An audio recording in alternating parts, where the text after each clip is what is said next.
Hello दोस्तों, कैसे हैं आप लोग। मैं आपके लिए 10th क्लास की वो इंपॉर्टेंट क्वेश्चंस लेके आया हूं जो आपको आपके एग्जाम्स के लिए हेल्प करेंगे, बहुत ज़्यादा हेल्प करेंगे। तो ज़्यादा टाइम वेस्ट नहीं करता, फालतू की एक्टिंग में ध्यान नहीं देते हैं, क्वेश्चन शुरू करते हैं। ठीक है, तो क्वेश्चन स्टार्ट करते हैं। चैप्टर नंबर 1 का पहला क्वेश्चन, चैप्टर नंबर 1 के सारे क्वेश्चन हैं। ठीक है, चैप्टर नंबर 1 शुरू करते हैं हम, और क्वेश्चन नंबर 1 है हमारा, क्या कह रहा है देखते हैं बेटा। पहला क्वेश्चन है, if two positive integer A and B written as A की वैल्यू दे रखी है आपको x cube y square and B की वैल्यू आपको दे रखी है एक्स वाई की क्यूब। आपसे कह रहा है एक्स वाई जो है प्राइम नंबर्स हैं। ठीक है, तो आपको क्या निकालना है, एचसीएफ निकालना है। तो सिंपल फंडा है बेटा, एचसीएफ क्या होता है, एचसीएफ एक छोटा नंबर है, एलसीएम एक बड़ा नंबर है, बस ये याद रखना और कुछ नहीं करना। क्या याद रखना है, एचसीएफ एक छोटा नंबर है, एलसीएम एक बड़ा नंबर है। तो भाई छोटा, इन दोनों में एक्स जो एचसीएफ निकालेंगे, एक्स में छोटा क्या है, एक्स की पावर 1, यहाँ 3 है, यहाँ 1 है, स्मॉलर कौन सा है 1, तो x की पावर 1। y की पावर में स्मॉलर कौन सा है 2, तो y की पावर 2। ये आपका हो गया एचसीएफ। अगर आपसे एलसीएम पूछता तो ग्रेटर नंबर लेते, यानी x की पावर 3 एंड y की पावर 3, ये आपका एलसीएम हो जाता। बट आपका आंसर क्या है, एचसीएफ क्या है, एक्स वाई स्क्वायर। ठीक है, नेक्स्ट क्वेश्चन की तरफ बढ़ते हैं। क्वेश्चन नंबर 2, अगर ऐसा एक लार्जेस्ट नंबर बताना है, लार्जेस्ट नंबर जो 70 और 125 दोनों को डिवाइड करे, लेकिन साथ में रिमाइंडर भी क्या बचे 5 और 8, तो नंबर क्या है 70, बिल्कुल सही, और नंबर दूसरा क्या है 125। तो जो हमें पहले रिमाइंडर दे रखा हो ना, उसे पहले ही माइनस कर दो। क्या कर दो, जो आपको रिमाइंडर दे रखा हो उसको पहले ही माइनस कर दो, दोनों नंबरों में से। रेस्पेक्टिवली वर्ड का मतलब क्या होता है, पहले वाले, यानी 70 किसके लिए है 5 के लिए, और 125 किसके लिए है 8 के लिए। तो इन दोनों रिमाइंडर्स को नंबर में से पहले से ही माइनस कर दो। कितना बचेगा 65, और यहां कितना बचेगा 117। अब 65 को हम लिख सकते हैं 13 इंटू 5, 117 को हम लिख सकते हैं 13 इंटू 3 इंटू 3। आपको बताना है लार्जेस्ट नंबर जो इन्हें डिवाइड करे, तो जो नंबर डिवाइड करेगा वो ऑफकोर्स थोड़ा सा छोटा होगा। यानी अगर 65 और 117 को कोई नंबर डिवाइड कर रहा है, किसी पार्ट्स में डिवाइड कर रहा है, तो वो इन दोनों में से जो छोटा होगा ना, इन दोनों से, तो यानी कि हमें क्या निकालना है एचसीएफ। तो एचसीएफ क्या हो जाएगा, जो दोनों में कॉमन होता है। आंसर खत्म, सिंपल। ठीक है, अगला क्वेश्चन लेते हैं। अगला क्वेश्चन देखते हैं, can two number have 18 as their HCF and 380 as their LCM.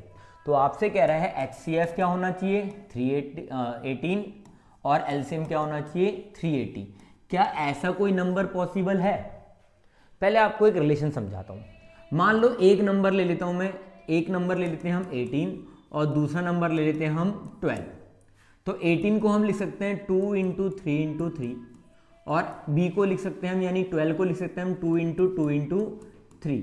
तो इनका जो एचसीएफ हुआ वो 2 एंड 3, यानी कितना हो गया 6, और एलसीएम हो गया इनका 36। अब आप इस बात पे ध्यान देंगे कि एलसीएफ जो है, यानी इसका जो एचसीएफ है वो 36, यानी कि एलसीएम का ही डिविजिबल है, यानी 6 डिविजिबल 36 डिविजिबल होगा 6 से। लेकिन इधर भी ध्यान देंगे हम, तो 18 क्या डिवाइड करेगा 380 को, यानी कि अगर मैं 380 को 18 से डिवाइड करूं तो क्या डिविजिबल है, इट इज नो। अगर दो नंबर किसी भी दो नंबर के एचसीएफ और एलसीएम निकाल रहे हैं तो वो एक दूसरे के फैक्टर्स होते हैं, यानी एचसीएफ एलसीएम का फैक्टर होता है। अगर नहीं है तो यानी ऐसा कोई नंबर एग्जिस्ट नहीं करेगा जिसका एचसीएफ 18 हो और एलसीएम 380। क्लियर। चलो अगले क्वेश्चन की तरफ बढ़ते हैं। नेक्स्ट क्वेश्चन है, on a morning walk 3 person, 3 लोग हैं, 3 पर्सन है, वो स्टेप टुगेदर एक साथ बढ़ाते हैं, लेकिन एक हाइट में छोटा है एक हाइट में बड़ा है। हाइट से मतलब नहीं है ना, वो क्या कहते हैं रेसिस्ट नहीं बनते हम लोग। हम आगे बढ़ते हैं, क्वेश्चन की तरफ बात करते हैं। क्वेश्चन में कह रहा है एक जो है वो 40 सेंटीमीटर का स्टेप ले रहा है, दूसरा जो है वो 42 सेंटीमीटर का स्टेप ले रहा है, और तीसरा 45 सेंटीमीटर का स्टेप ले रहा है। यानी 3 पर्सन, उनके स्टेप की लेंथ भी ऑफकोर्स अलग अलग है ना। हाँ, तो आपसे कह रहा है what is the minimum distance each should walk so that each can cover the same distance in complete step. मतलब वो अपने कंप्लीट स्टेप जितने भी लेंगे, तीनों ने सेम डिस्टेंस ट्रेवल करना है। तो 40 वाला कितने स्टेप चलेगा पता नहीं, 42 वाला भी उतने स्टेप चलेगा, बट इनका जो डिस्टेंस ट्रेवल का टारगेट है वो सेम पॉइंट पर है। यानी आपको बताना है क्या निकालना है। सबसे पहले तो ये सोचो क्या निकालना है, क्या निकालना है, क्या निकालना है। एलसीएम निकालना है। क्यों निकालना है एलसीएम? क्यों? मैंने आपसे क्या कहा कि ये लोग 40 सेंटीमीटर से पहले मिल जाएंगे क्या? नहीं मिलेंगे। 42 से पहले मिल जाएंगे? नहीं मिलेंगे। 45 से पहले ऑफकोर्स नहीं मिलेंगे। ये लोग मिलेंगे 45 के भी बाद, क्योंकि पहला स्टेप जो 45 पे चल गया तो अगला स्टेप 90 पर चलेगा, इसलिए वो मिलेंगे कब? आफ्टर ना 45। तो 45 सेंटीमीटर के बाद मिलेंगे। कब मिलेंगे? यानी आपको क्या निकालना है? इनका एलसीएम निकाल दो। तो एलसीएम क्या आएगा? 40 को हम लिख सकते हैं 2 मल्टीप्लाई 2 मल्टीप्लाई 2 मल्टीप्लाई 5। 42 को हम लिख सकते हैं 2 multiply by 3 multiply by 7 and 45 को हम लिख सकते हैं 3 मल्टीप्लाई बाय 3 मल्टीप्लाई बाय 5। तो एलसीएम के लिए क्या करते हैं, और इसको शॉर्ट डायरेक्ट लिखना हो तो 2 की पावर 3 इंटू 5 लिख सकते हो, है ना? ऐसे लिख दो 2 की पावर 3 इंटू 5, ठीक है? 2 की पावर 3 मल्टीप्लाई बाय 5, ठीक है? सेम इसको लिखेंगे 2 मल्टीप्लाई बाय 3 की पावर 1 मल्टीप्लाई बाय 7, इसको लिखेंगे 3 की पावर 2 मल्टीप्लाई बाय 5, ठीक है? अब एलसीएम क्या होता है? Lowest greatest power. तो 2 की पावर सबसे बड़ी कितनी है? 3 की पावर सबसे बड़ी कितनी है? 2, 5 की पावर 1 ही है, और 7। ये आपका क्या हो गया? एलसीएम। सॉल्व कर लो। 2 की power 3 8 multiply by 9 multiply by 5 multiply by 7, 8 5 जा 40, 40 इंटू 63, 9 7 जा 63, यानी कि 4 3 12 1 4 6 24 1 25, यानी कि 2520 सेंटीमीटर के बाद ये तीनों एक ही पॉइंट पर दोबारा से मिल जाएंगे, कितने भी स्टेप्स चल रहे हो, ठीक है? अगर आपसे ये पूछ लेता कि वो कितने स्टेप्स ले रहे हैं, तो 42520 जो पहला पर्सन है उससे डिवाइड कर दो, उसके स्टेप से 40 से डिवाइड करेंगे तो 4 6 जा 24 4 3 जा 12, यानी पहला पर्सन कितने स्टेप्स लेगा? 63। अगर हम 2520 को डिवाइड कर दें 42 से तो कितना आ जाएगा? 60। और थर्ड पर्सन की बात करें 2520 को अगर हम 45 से डिवाइड कर देंगे तो 5 9 जा 45, 5 7 जा 25, 5 4 जा 20, 9 5 जा 45, 9 6 जा 54, यानी कि तीसरा बंदा जो स्टेप लेगा वो 56 स्टेप लेगा। ऐसा क्वेश्चन केस स्टडीज में कई बार रिपीट हो चुका है। चलो बढ़ते हैं नेक्स्ट क्वेश्चन की तरफ। Question number 5, 2 bells rings at interval of 18 seconds and 24 seconds। एक बेल 18 सेकेंड्स में बजती है, दूसरी बेल 24 सेकेंड बजती है, ठीक है? If both bell rings at the same 8 बजे, 8 बजकर 0 मिनट पर दोनों बेल रिंग करी, ठीक है? दोनों बेलों ने क्या कर दिया? रिंग करा। एक बेल ये रही और एक बेल ये रही, ठीक है? दोनों बेल्स रिंग कर गई। इसने 8 बजे ये भी बजी, 8 बजे यही बजी। अब ये बजेगी 18 सेकंड बाद, ये बजेगी 24 सेकंड बाद। यहाँ हो गया 18 सेकंड, यहाँ हो गया 24 सेकंड। ये दोबारा जब बजेगी तो 18 टू 36 सेकंड पे बजेगी, तो ये भी ऐसी 48 सेकंड पे बजेगी। अब आपको बताना है ये दोबारा एक साथ कब बजेंगे। यहाँ कहीं एक साथ बज रहे होंगे, यानी आपका जो आंसर है वो 24 से बड़ा है। देखो ध्यान से समझना मैं जो बोल रहा हूँ, 24 से बड़ा आंसर आना चाहिए बस। तो आपको क्या निकालना है यही समझ जाते हैं हम कि हमें क्या निकालना है? एलसीएम। क्योंकि जब भी आंसर दोनों नंबर से बड़ा आ रहा है तो आपको क्या निकालना है? एलसीएम निकालना है। निकाल दो एलसीएम। कैसे निकालते हैं आपको पता है। 18 को क्या लिखेंगे? 2 मल्टीप्लाई बाय 3⁻²। 24 को लिखेंगे 2 की पावर 3 इंटू 3। तो आपका एलसीएम होगा जो ग्रेटर पावर है। 2 की पावर ग्रेटर है 3, 3 की पावर ग्रेटर है 2, तो 8 multiply by 9, answer is 72 seconds, ठीक है? अब उसने पूछा नेक्स्ट टाइम कब बजेंगे, तो 8:60 सेकंड में 1 मिनट हो गया 01, और कितने सेकंड? 12 सेकंड, यानी 8:01 मिनट और 12 सेकंड पर ये बेल दोबारा एक साथ रिंग करेंगी। चलो अगले क्वेश्चन की तरफ बढ़ते हैं। अगला क्वेश्चन क्या कह रहा है? Find the largest number that divides 853, 385 and remainder कितना होना चाहिए? 7 ईच केस। यानी अब यहाँ दोनों के लिए रिमाइंडर दे दिया, 853 के लिए भी, 385 के लिए भी कितना है? रिमाइंडर 7। और मैं आपको बता चुका हूं कि जब भी आपको रिमाइंडर वाला केस देगा आप पहले रिमाइंडर को ही हटा दो। रिमाइंडर हटा दे, कितना बचेगा? ये बचेगा 846 और ये बचेगा 378, ठीक है? अब आप इनके निकाल दो प्राइम फैक्टर्स, ठीक है? कितना आ जाएगा प्राइम फैक्टर्स? 846 के प्राइम फैक्टर 2 से करते हैं, 2 4 जा 8, 2 2 जा 4, 2 3 जा 6, फिर करेंगे 3 से, 3 1 जा 3, 3 4 जा 12, 3 1 जा 3, 3 4 जा 12, 3 7 जा तो 846 को हम लिखते हैं 2 इंटू 3 की पावर 2 मल्टीप्लाई बाय 47, क्योंकि 47 एक प्राइम नंबर है। फिर हम निकालेंगे 378 के भी प्राइम फैक्टर्स। 378 2 से करेंगे 2 1 जा 2, 2 8 जा 16, 1 2 9 जा 18। 3 से करेंगे 3 6 जा 18, 3 3 जा 9, अगेन 3 से करेंगे 3 2 जा 6, 3 1 जा 3, 3 7 जा 21 एंड 7 1 जा 7। तो ये आ गया 378 which is equal to 2 multiply 3 raise to power 3 multiply by 7। तो आपको क्या निकालना है? लार्जेस्ट नंबर जो इनको डिवाइड करे। डिवाइड करने का मतलब छोटा नंबर, तो यानी आपको क्या निकालना है? इन दोनों का एचसीएफ।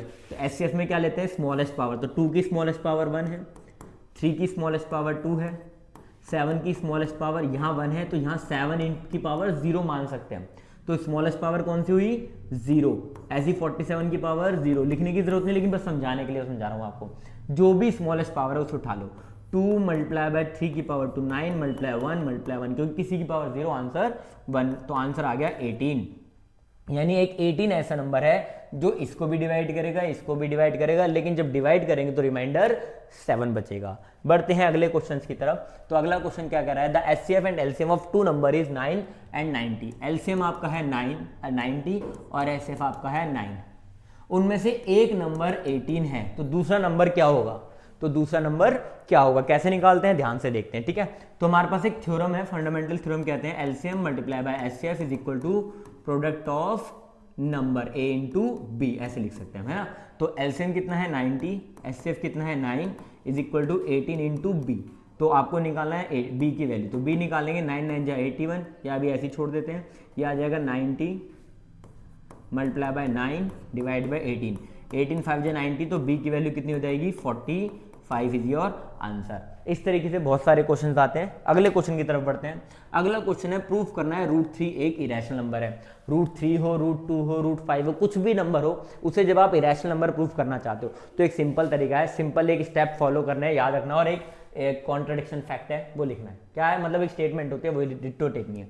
सबसे पहले आपको जो भी दिया हुआ है उसका अपोजिट लेट कर लेते हैं। तो हम लेट कर लेते हैं, √3 क्या है? एक √3 इज एन रैशनल नंबर। क्या लेट कर लिया हमने? √3 एक रैशनल नंबर है, ठीक है। हमने सबसे पहले लेट क्या कर लिया? √3 एक रैशनल नंबर है। तो रैशनल नंबर है तो √3 किसकी फॉर्म में होगा? p/q की फॉर्म में, p/q, ठीक है। सबसे पहले टारगेट आपको स्क्वायर रूट हटाना है, इसके रूट हटा दो। तो स्क्वायरिंग कर देंगे both side, squaring both side. Both side करने के बाद क्या मिलेगा? 3 इज इक्वल टू p²/q², क्योंकि √3 का स्क्वायर क्या होता है? 3, ठीक है। अब क्या करेंगे? q² इज इक्वल टू हो जाएगा p²/3।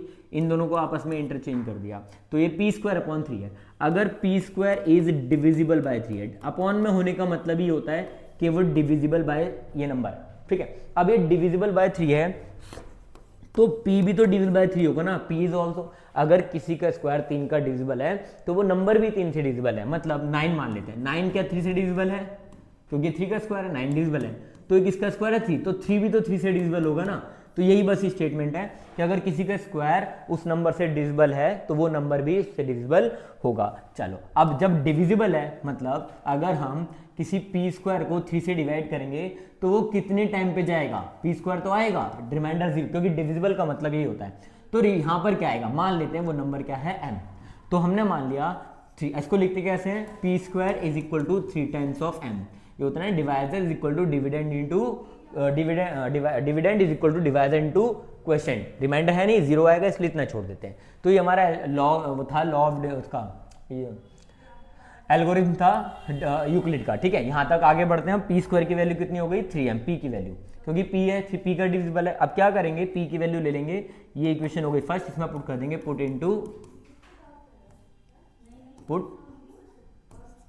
इनटू फर्स्ट इक्वेशन कर दो पुट इसके अंदर। q² इज इक्वल टू है p की वैल्यू है 3m अपॉन में 3, ठीक है। तो q की वैल्यू क्या हो जाएगी? q² इक्वल टू 9m²/3, तो ये कट जाएगा 3, तो m² कितना हो गया? Again q²/3। अब ये 3 से डिविजिबल, अगेन सेम स्टेटमेंट समझो, q² is divisible by 3, so q is also divisible by 3 होगा। यानी कि अब ध्यान से देखो, p और q क्या हो गए? अब यहां पर समझो ये p और q में क्या होता है, इन दोनों के लिए समझते हैं। p एंड q आर को प्राइम नंबर्स, तो यहां पर क्या होता है? p और q को प्राइम होने चाहिए। को प्राइम नंबर वो होते हैं जिनमें कोई भी कॉमन फैक्टर नहीं होता। लेकिन अगर इसमें ध्यान से देखें तो p भी 3 का मल्टीपल है और q भी 3 का मल्टीपल है। तो हमारा क्या फैक्ट बना, p and q has common factor 3। p और q का एक कॉमन फैक्टर क्या आ गया, 3 आ गया। So p and q are not co prime. ठीक है, p और q को प्राइम नहीं हुए यानी कंपोजिट नंबर हुए। So we can say that our assumption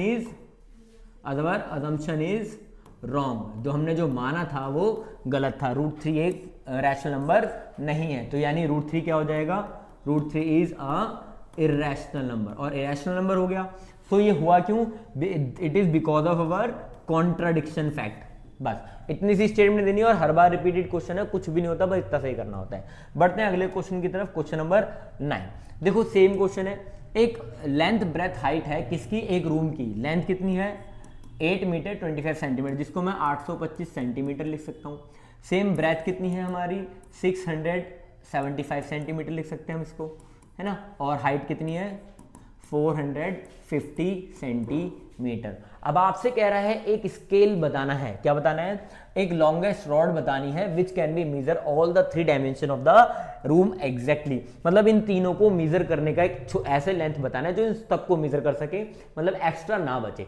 तो छोटी सी बात, इससे छोटा मेजरमेंट होगा ना, हम जब किसी एक मान लो मेरे को इस बोर्ड को मेजर करना है, तो मैं इससे मेजर करूंगा तो इसको रोटेट करते करते मेजर करते थे, बचपन में आते ना, नापते थे 1 बिलान 2 बिलान जैसे करके, तो क्या वो इक्वल हो, तो नहीं, कोई यहाँ आ रहा है कोई यहाँ आ रहा है। लेकिन उसने कहा एक ऐसा मेजरमेंट देखना है जो इक्वली उसको पूरा कंप्लीट मेजर कर ले। तो यानी कुल मिला के मुझे एक ऐसी रॉड चाहिए जो इन तीनों का फैक्टर हो, यानी क्या निकालना है, HCF निकालना है। ठीक है, अब इसका आंसर आप लोग मुझे कमेंट में देंगे। लास्ट क्वेश्चन देखते हैं आज के लिए। हाँ, तो इफ 2160 कैन बी रिटन, 2160 इसको हम लिखते हैं 2 की पावर m, 3 की पावर n एंड q 5 की पावर q। तो आपको बतानी है mn into mn plus mn plus nq plus और qm, इसकी वैल्यू निकालनी है। तो पहले mnq निकालना पड़ेगा। तो देखो पहले 2160 को तो देख लो, लिखेंगे क्या, पहले देखो सिंपल सी बात, यहाँ 2, 3 और 5 है, यानी ये 100% इसी का फैक्टर है।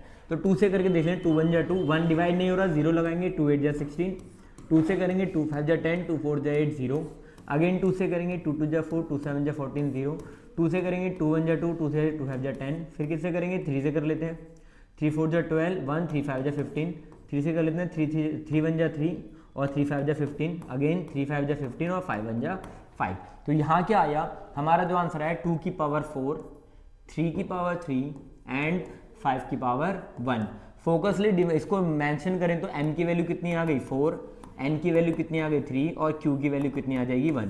ये 3 वैल्यूज मिल गई। बस अब कुछ नहीं करना, इसमें पुट कर दो, m की वैल्यू 4 मल्टीप्लाई बाय n की वैल्यू 3 प्लस n की वैल्यू 3 मल्टीप्लाई बाय q की वैल्यू 1, q की वैल्यू 1 मल्टीप्लाई बाय m की वैल्यू 4, 4 3 जा 12, 3 1 जा 3, 4 1 जा 4, तो आंसर आ गया 19। तो ये ओवरऑल आपका आंसर है। ठीक है, तो आज के लिए इतना ही, मिलते हैं अगली वीडियो में और अगले अच्छे क्वेश्चनों के साथ, बहुत इंपॉर्टेंट क्वेश्चन के साथ। वीडियो को लाइक शेयर सब्सक्राइब जरूर करना।